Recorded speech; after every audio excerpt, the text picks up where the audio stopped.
Hello, আসসালামু আলাইকুম বন্ধুরা।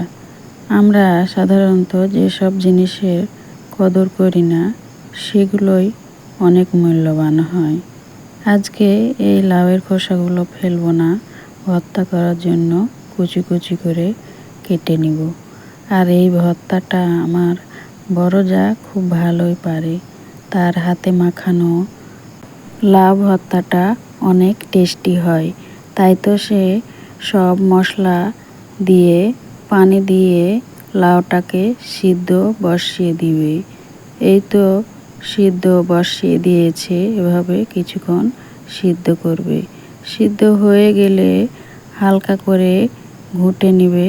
যেসব আপুরা এই লাউ ভর্তাটা খেয়েছো তারা তো জানোই, কিন্তু যারা এখনো খাওনি তারা একবার ট্রাই করে দেখবে।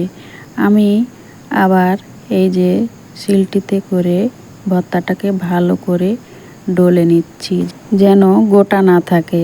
যারা ইউটিউব থেকে আমার ভিডিওটি দেখছো সাবস্ক্রাইব করে দিবা, আর যারা ফেসবুক পেজ থেকে দেখছো শেয়ার করে দিবা।